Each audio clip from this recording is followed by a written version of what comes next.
सुनो, बहू से कहो हम मिलने आ रहे हैं। जी मालिक। सलाम पापा जान।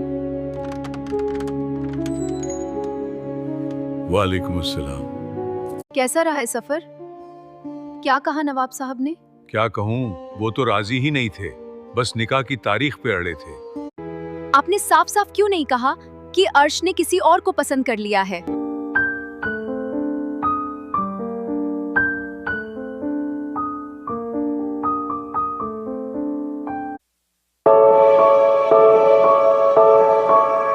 कैसी बात करती हो बहू? अगर मैं ऐसा कहता तो उनके मन में मेरी क्या इज्जत रहती है? मैं समझती हूँ, लेकिन अब क्या करेंगे?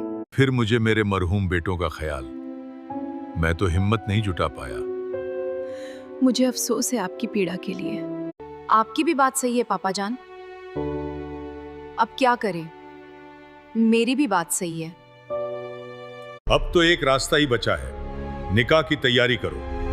लेकिन हमारे दूल्हे राजा कहाँ हैं? वो बस आ ही रहे हैं। मालन, छोटे मालिक को बुला के लाओ, कहो दादा जान ने बुलाया है। जी मालिक।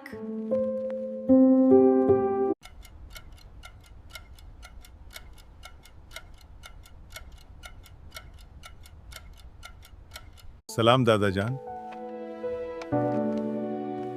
सलाम अम्मी। खुश रहो। खुश रहो।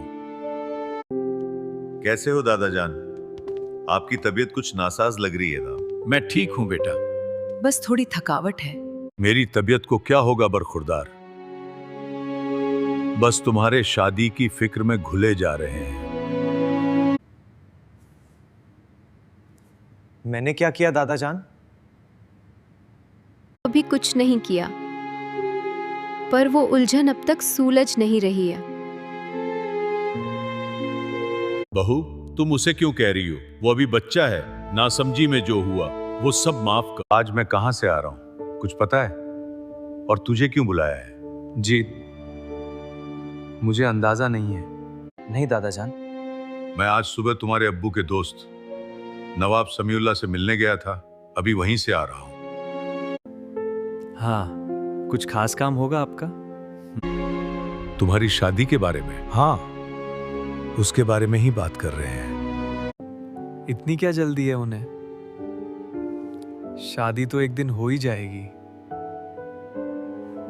बेटे, लड़की वालों को फिक्र रहती है, वो देर नहीं करना चाहते।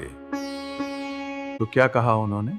हाँ, अगले महीने निकाह पढ़ा लिया जाए। तो आपने हाँ कर दी। लेकिन दादा जान, हम पहले से ही एक मुसीबत में फंसे हैं। अगर वो मसला हल हो जाए तो फिर निकाह में कोई ऐतराज नहीं। थोड़ा वक्त मांग लिया होता। मैंने कोशिश की बेटे, लेकिन वो मानने को तैयार ही नहीं हुए। बेटे, एक मासूम की जिंदगी तेरे कारण दांव पर लगी है और तू दूसरी शादी की बात कर रहा है। अम्मी जान, मैंने कब हाँ कहा है? मैं तो सिर्फ अब्बू जान की ख्वाहिश और आप दोनों के फैसले के आगे झुक रहा हूँ। आप जैसा चाहे वैसा फैसला ले सकते हैं। आप ऐसा नहीं कर सकते। मैं तैयार हूँ, मुझे स्वीकार है। नहीं नहीं,